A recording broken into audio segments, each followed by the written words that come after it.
Brand strategy is absolutely critical to delivering on your business strategy. And branding fundamentally is about who you are or who you want to be in the marketplace. It's much more than many people think of it.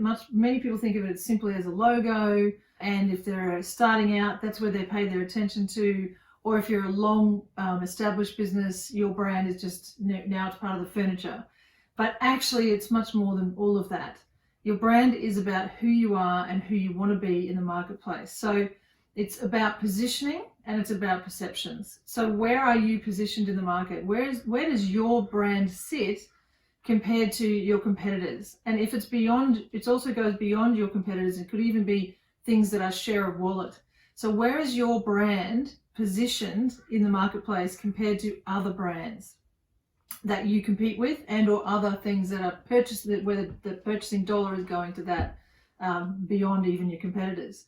So where are you positioned in the marketplace? And then what are the perceptions about you?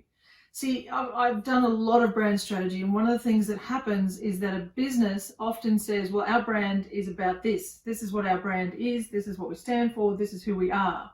But then the market says, well, actually, no, you're not. That's not who you are for us. That's not who you are in our world. Now, that is what really matters, because you can say it all you want, but if the market doesn't believe you, that's not who your brand is for them, then never the two shall meet. So we have to get those two things aligned. What you say you are, what you say your brand is, what you stand for, and you have to have the market believe it to buy it. So really, your brand is fundamentally about building know, like, and trust on a market scale. You know, we often talk about know, like, and trust in a sales process, etc. But this branding is really about building know, like, and trust on a market scale. So how do you do that? Well, a brand is everything from establishing and communicating your intention, your vision, and your mission. So your intention, why does your business exist in the first place? What is it here on the planet to do? And it can't be money, by the way. It can't be profits. It's got to have an intent larger than that, to have a rallying cry for your people and even for your community of customers. So why does this business exist? What is it here for? What's its reason for being? And then your vision is your size and scope. So where do you want to be in 5 years or 10 years, which we talked about in business strategy? And that needs to be communicated in your vision. That's size and scope. And then your mission is how you're going to do that day to day. Who are you as a business? How do you operate as a business? What do you look for? Is it about teams? Is it about partnerships? Is it about excellence? What is it that's going to have you, what are those things that are going to have you deliver on that vision and fulfill on that intention? And look, I've been using that model for nearly 30 years now, and getting clarity on all three is incredibly important to your brand. Your intention never changes. Your vision can change every 5 or 10 years, probably every 5 these days. And then your mission is how you deliver on the vision and the intention.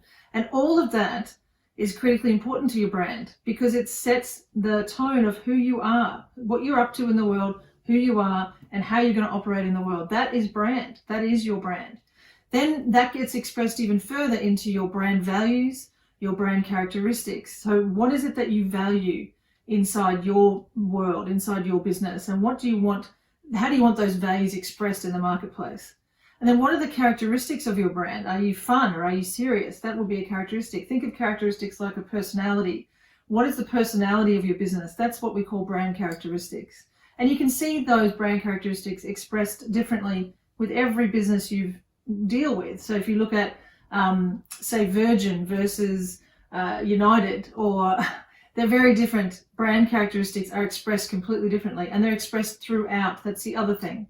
So your intention, vision, mission sets the tone for the brand. Brand values sets how you're going to operate, who you're going to be in the world. And then your characteristics are the way the brand is going to be expressed as a personality. And then we take the brand expression even further, because it's much more than just your logo. It's every brand touch point, and there are so many in every business.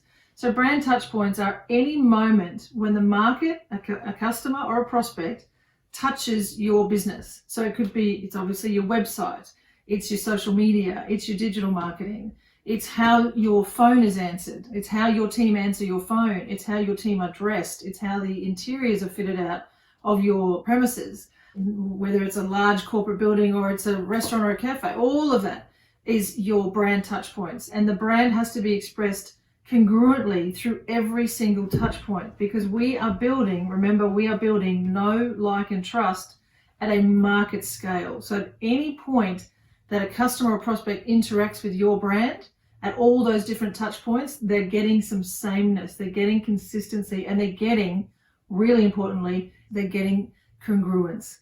The other thing you need to be looking at is making sure that your internal team believes the brand and is participating in the brand, is living and breathing the brand. So there has to be alignment from the brand, who you say you are and who the market says you are. There has to also be internal alignment between who perhaps the leadership or the owners of the business say the business is and the brand is, but does the team agree with that? Does the team believe that? Where are they sitting? And I recently worked with a business where their brand, they were a very mature business. They had not updated their brand in about 20 years. And yet internally what had happened was the team so disliked it. They so disliked not the brand essence, but the logo now, just talking logo. They so disliked the logo that they had their uniforms were done in a different color, where they just stuck the logo on there, but they wanted to express it in a different way.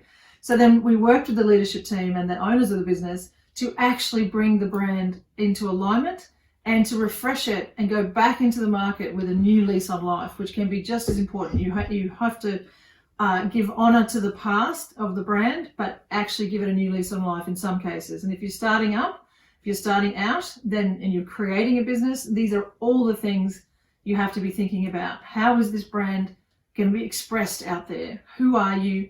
Who do you want to be in the marketplace? Positioning and perception and congruency is key.